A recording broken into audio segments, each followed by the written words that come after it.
성경에 나와 있는 여러 권별로 나누어져 있는 이 내용들을 보면 각 성경마다 여러 가지 특징을 가지고 있습니다.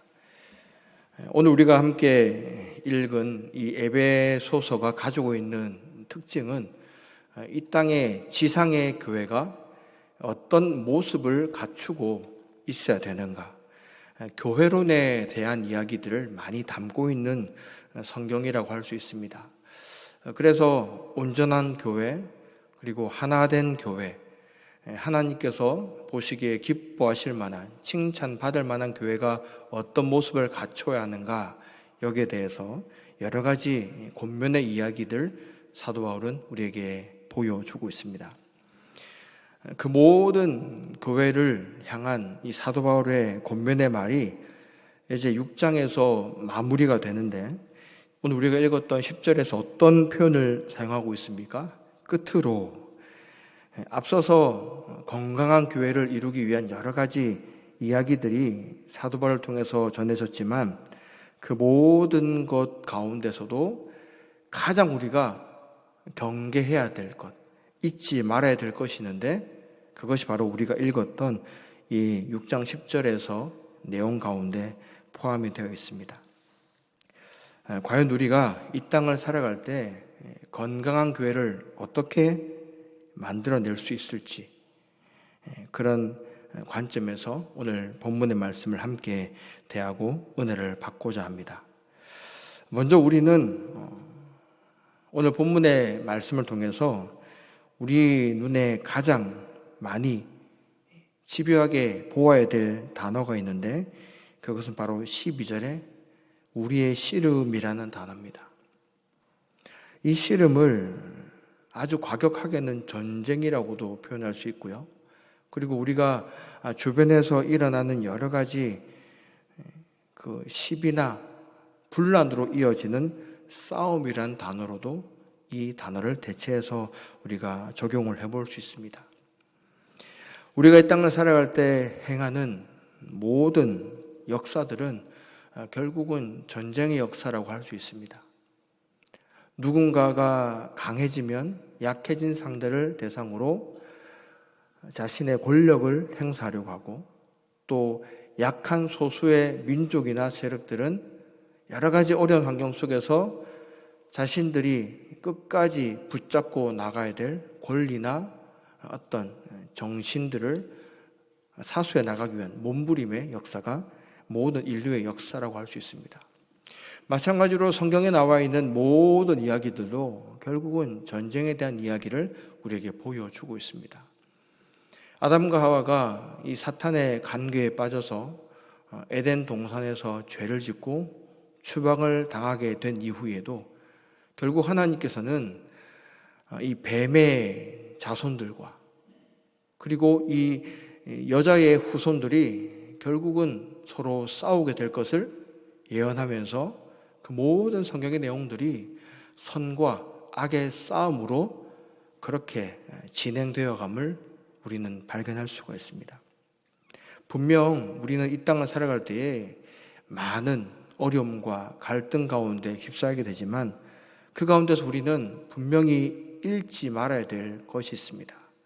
우리의 싸움과 우리의 씨름이 과연 어디에 집중되어져 있어야 하는가라는 문제입니다. 오늘 성경에서 우리에게 보여주고 있는, 우리가 집중하고 우리가 우리의 시선을 놓치지 말아야 할 그 대상이 무엇이냐? 첫 번째, 우리의 싸움은 바로 진리를 지키기 위한 싸움이라는 것입니다. 여기서 말하는 진리는 무엇입니까? 바로 생명의 말씀, 하나님의 말씀입니다. 마귀와 사탄은 하나님을 대적할 때 그가 첫 번째로 집요하게 공격했던 것이 있는데 바로 하나님의 말씀이었습니다. 성경을 보면은 마귀 사탄이 어떤 존재인가에 대해서 이와 같이 설명을 하고 있습니다. 베드로후서 2장 4절을 보면은 하나님이 범죄한 천사들을 용서하지 아니하시고 지옥에 던져 어두운 구덩이에 두어 심판 때까지 지키게 하셨으며, 마귀와 사탄을 어떻게 이해하고 있습니까? 범죄한 천사라고 이야기를 합니다. 천사는 우리 눈에 보이지 않는 영적인 존재죠. 하나님도 보이지 않지만 사탄의 존재도 우리 눈에 보이지 않는 영적인 존재이기 때문에 우리는 항상 하나님에 대한 존재에 대해서 우리가 잃어버리기 쉬운 것처럼 사탄이 이 땅 가운데서 역사하고 있다는 사실도 곧잘 잊어버리곤 합니다. 우리가 읽진 않았지만 에베소서 2장을 보면은 사탄에 대해서 공중 권세 잡은 자라고 표현을 하고 있습니다. 이 땅, 이 세상 가운데 이 사탄이라고 하는 존재는 실존하는 존재이자 여전히 지금도 하나님의 말씀을 대적하는 무리라는 것입니다. 그리고 유다서 1장 6절에서는 이처럼 설명을 하고 있습니다. 또 자기 지위를 지키지 아니하고 자기 처소를 떠난 천사들을 큰 날의 심판까지 영원한 결박으로 흑암에 가두셨으며. 사탄 마귀를 어떻게 계속 이야기하고 있습니까? 범죄한 천사들, 자기 지위를 지키지 아니하고 자기 처소를 떠난 천사들이라고 이야기를 합니다. 결국은 이 천사들 중에 이 사탄이라고 하는 존재가 생겨나게 됐다는 것이죠. 우리의 힘과 능력으로는 이 사탄을 결코 대적할 수가 없습니다. 이길 수도 없고 사탄과의 전쟁을 인간들이 치룬다는 것은 한마디로 상대가 되지 않는 전쟁이기 때문에 우리는 100점 100패 할 수밖에 없다는 것이죠. 그러나 많은 사람들은 하나님의 존재와 사탄의 존재에 대해서, 영적인 존재에 대해서 지각하는 바가 없기 때문에 그들은 사탄의 놀이기감으로 이 땅을 살아가고 있습니다. 그뿐만 아니라 그리스도인들 중에서도 사탄의 세력에 대해서 너무나도 과소평가하는 이 사람들이 많이 있습니다. 그래서 우리는 사탄에게 많이 속이게 된다는 것입니다. 앞서 말한 것처럼 싸움은 서로가 대등한 존재가 되어야 싸움이 가능합니다. 여러분이 한 번이라도 격투기 시합을 한번 보신 적이 있다면은 양쪽에서 그 시합을 성사시키기 위해서 여러 가지 까다로운 조건들을 시합 이전에 검토해 봅니다.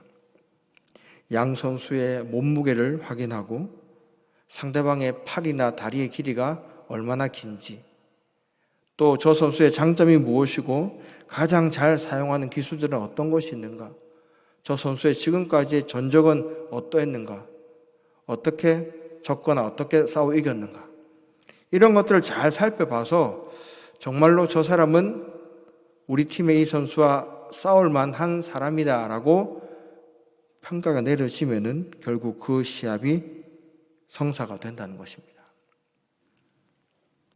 우리는 이 땅을 살아갈 때 하나님의 말씀, 진리를 지키기 위한 싸움을 싸워야 됨에도 불구하고 이 하나님의 말씀, 진리를 왜곡시키고 우리에게서 멀어지게 만드는 사탄이라는 존재가 우리 눈에 보이지 않는다는 이유 때문에 우리는 곧잘 눈에 보이는 대상을 우리의 싸움의 타겟으로 잘못 정하게 된다는 것이죠.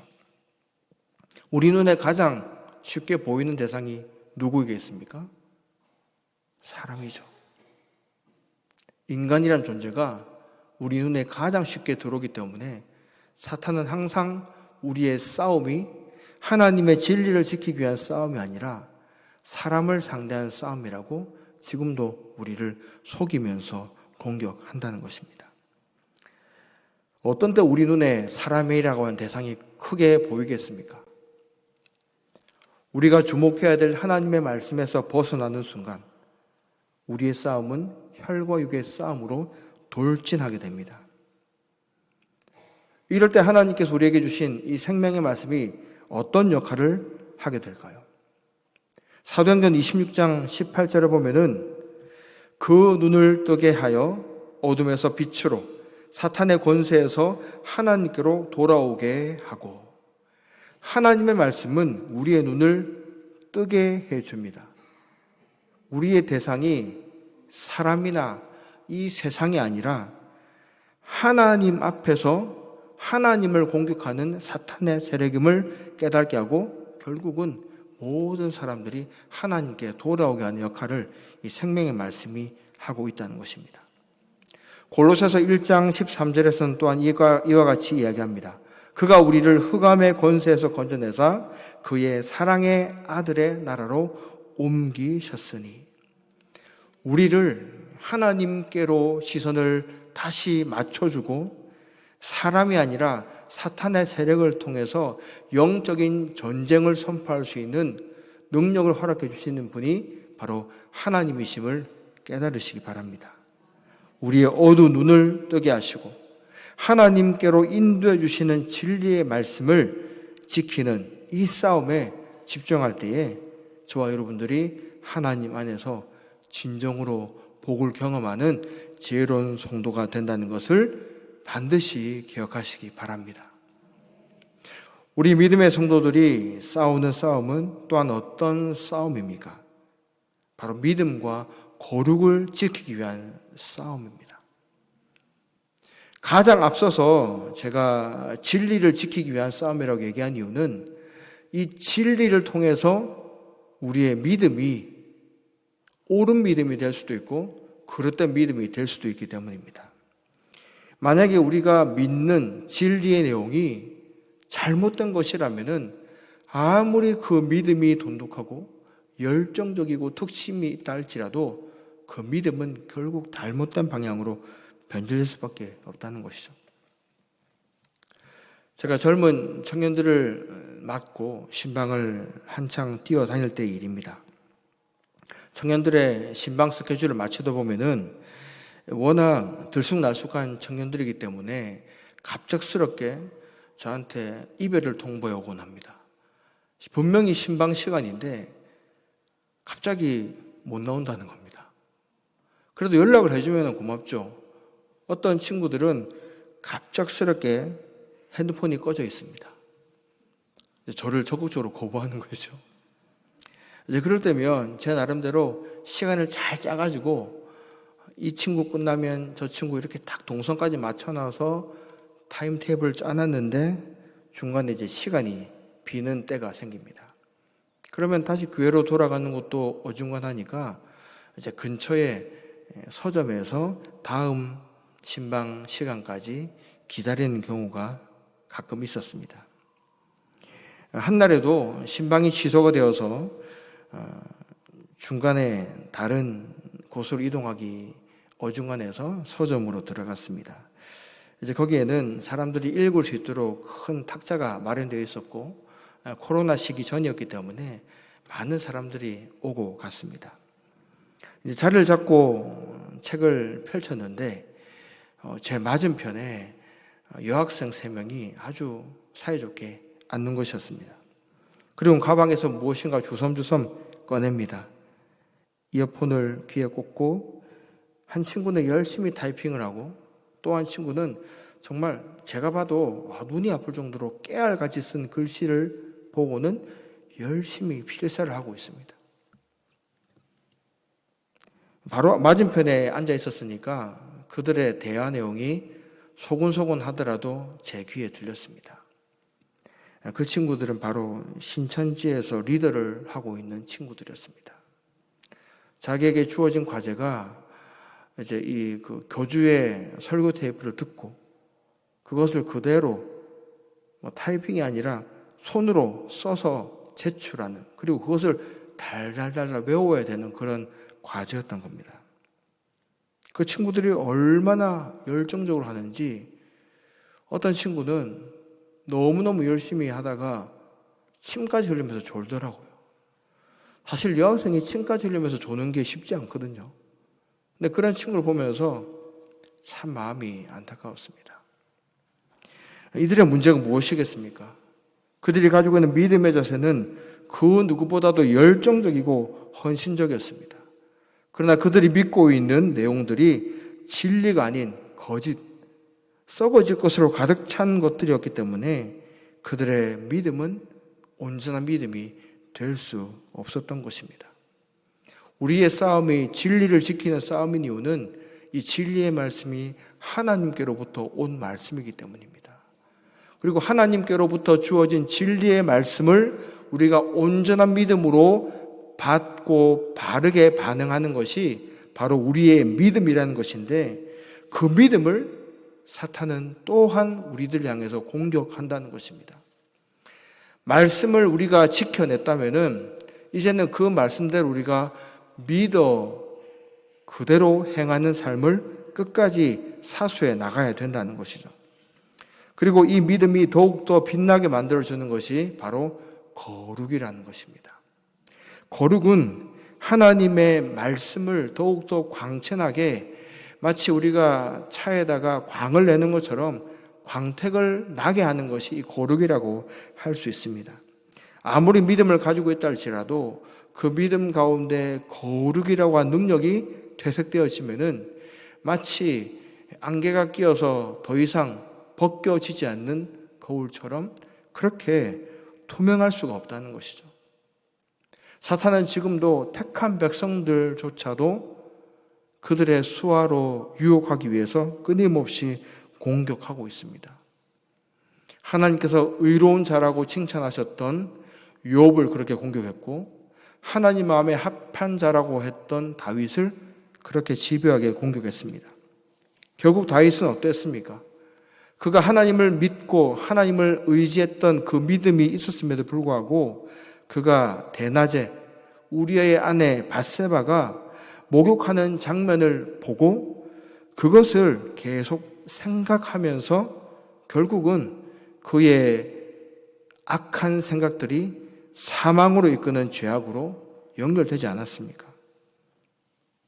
결국 우리의 믿음이 하나님 앞에서 온전하게 나아가게 하는 데는 이와 같은 거룩함의 능력이 필요하다는 것입니다.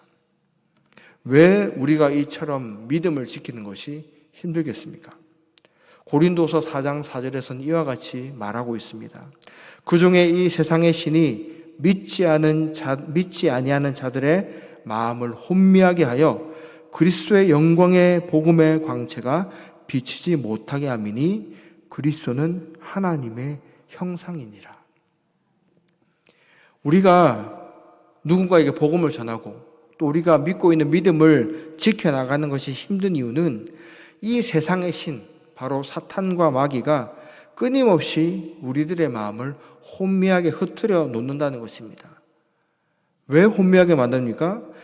그리스도의 영광의 복음의 광채를 못 보게 한다는 겁니다. 그리스도가 하나님의 형상이기 때문에 예수 그리스도를 온전하게 보기만 한다면은 그 사람은 곧 하나님을 본 자요 하나님의 영광을 경험하게 되기 때문에 모든 어두워진 눈들이 밝게 드러나게 되는데, 사탄은 지금도 끝까지 자신 혼자 지옥에 들어가지 못하니까 많은 사람들을 지금도 미혹하며 공격하고 있다는 것입니다. 우리의 싸움은 이처럼 우리가 가지고 있는 믿음과 거룩을 빼앗아 가려고 하는 이 사탄과의 싸움이고, 믿음과 거룩을 지키기 위한 싸움이라는 사실을 여러분들 꼭 기억하시기 바랍니다. 마지막으로 우리가 싸우는 싸움은 어떤 싸움입니까? 바로 사랑을 지키기 위한 싸움입니다. 마귀는 어떻게 해서든지 우리의 마음 가운데 사랑의 마음과 모습들을 빼앗아 가려고 합니다. 진리의 말씀으로 그 진리를 지켜내고 믿음과 거룩함을 우리가 지켜낸다고 해서 그것이 끝이 아니라는 겁니다. 하나님의 말씀과 하나님을 향한 우리의 믿음이 온전하게 빛을 발하게 하기 위해서는 바로 하나님의 사랑이 온전하게 우리의 삶 가운데 스며들어야 된다는 것이죠. 그런데 사람들은 점점 서로 미워하게 되고 싸우면서 원수를 맺게 됩니다. 결국은 이 세상을 천국이 아니라 지옥과 같은 곳으로 만들어 가려는 이 사탄의 계략이 그대로 숨어 있다는 겁니다. 겉으로 보이는 부부싸움, 형제 간의 분쟁, 부모와 자식 간의 갈등과 다툼, 이 모든 것들이 우리 눈에 보기에는 그저 사람과 사람 사이의 싸움으로 보여집니다. 그러나 그것은 결국 영적인 전쟁임을 우리가 알아야 된다는 것이죠. 요셉을 잘 생각해 보면은 이 요셉은 자신의 형들에게 원수 같은 모든 불편하고 불합리한 대우를 받았습니다. 얼마나 매정하게 이 요셉을 대했습니까? 그러나 이 요셉은 마지막에 이 원수 같은 형들을 용서하고 사랑으로 덮어주었습니다.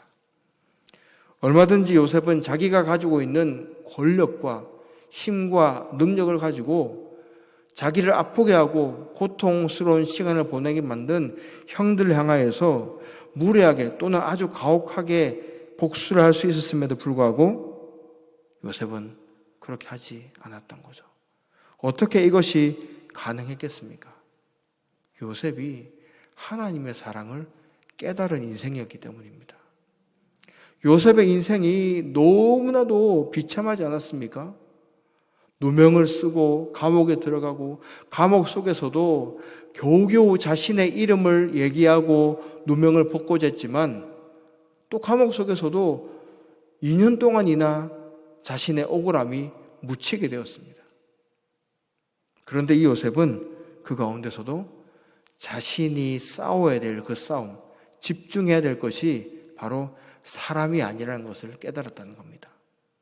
그리고는 하나님의 사랑을 경험하고 그 사랑을 지키기 위한 싸움을 그는 마지막까지 놓치지 않았다는 거죠. 로마서 12장 17절을 보면 이렇게 얘기합니다. 아무에게도 악을 악으로 갚지 말고 모든 사람 앞에서 선한 일을 도모하라. 사실 이 말씀은 정말 어렵고 힘든 말씀입니다. 우리는 본성적으로 우리에게 누군가가 해를 끼치게 되면은 그 해를 그대로 되갚는 것이 정의라고 하는 생각에 사로잡혀 있는 존재이기 때문입니다. 그러나 성경에서는 역설을 얘기해 주고 있습니다. 악을 악으로 갚고 선을 선하게 갚는 것이 정의가 아니고 악을 하나님의 선함으로 갚아 나가는 것이 하나님의 의로움이라고 얘기한다는 겁니다. 그리스도인들은 이 세상이 말하고 있는 정의로운 삶을 추구하는 인생이 아니고 하나님이 우리에게 몸소 보여주신 의로움이 무엇인가를 깨달아 알고 그렇게 의인으로 부름받은 존재라는 것이죠. 예수님께서 마지막에 우리에게 보여주신 모든 모습들은 이 세상의 불의함에 그대로 아무런 힘도 없이 끌려가는 모습이었습니다. 예수님을 모르는 사람들은 그것이 하나님의 무능함과 예수님의 무지함이라고 이야기를 하지만 사실 그것이 정말 그런 것일까요? 하나님에게는, 예수님에게는 그 모든 것들을 한순간에 뒤바꿀 수 있는 능력이 있음에도 불구하고 그 능력을 사람과 싸우는 데 쓰지 않았습니다. 왜냐하면 이 세상의 모든 씨름과 싸움은 사람이 아니라 악한 사탄과의 싸움이기 때문입니다. 우리가 집중해야 될 것은 사람이 아니라는 것을 기억하시기 바랍니다. 우리는 순간순간 사탄에게 속임을 당할 수도 있습니다. 사람이기 때문에 잘못할 수가 있습니다. 하지만 그런 모든 환경 속에서 우리는 우리의 모든 문제들을 어떻게 봐야 될까요? 하나님이 우리에게 주신 영적인 싸움의 큰 그림을 볼 수 있어야 된다는 것입니다. 말씀을 맺겠습니다. 왜 우리는 영적인 싸움을 제대로 이해하지 못하고 살아가겠습니까? 사탄이 매우 교묘하게 위장을 하기 때문입니다. 오늘 11절을 보면은 마귀의 관계라는 이야기를 하고 있습니다. 이 관계가 무엇이냐면 우리를 속이고 있다는 겁니다. 그래서 마치 우리가 싸우고 있는 모든 싸움들이 혈과 육의 싸움인 것처럼 우리가 속아 넘어가게 하고 있다는 것이죠. 우리를 극심한 고뇌에 빠뜨려 놓는 모든 문제들을 우리가 아무런 고민 없이 그냥 보이는 그대로 살펴보고 그렇게 판단한다면은 그 모든 것들이 사람과 사람과의 관계의 문제로 보이고 감정의 문제로 보이고 정치와 이념의 문제로 보여줄 수밖에 없다는 것이죠. 그러나 이와 같이 보이게 만드는 것은 모두 사탄의 간괴라는 것을 기억하시기 바랍니다. 그렇게 사람들끼리 싸우게 만들어야지 자신이 마음 가운데 가지고 있는 모든 목적을 완벽하게 달성할 수 있기 때문입니다. 우리의 싸움은 혈과 육이 아니라 이 세상의 공중 권세 잡은 자, 지금도 이 땅의 모든 것이 자신의 것이라고 장담하고 끝까지 하나님과 같이 될 수 있다는 착각 가운데 사로잡혀 있는 이 어리석은 영적인 존재, 이 사탄과의 싸움이 우리의 온전한 싸움임을 기억하시고 우리에게 주어지는 모든 문제들을 하나님의 말씀을 지켜내고 우리의 믿음을 온전하게 되짚어 보면서 하나님 우리에게 주신 사랑의 모습을 어떻게 실천하며 하나님을 위해서 선한 영적인 싸움을 싸워 나갈 수 있는가를 믿음으로 발견하고 깨달을 수 있는 우리 지혜로운 성도들 되시기를 주님의 이름으로 간절히 부탁드립니다.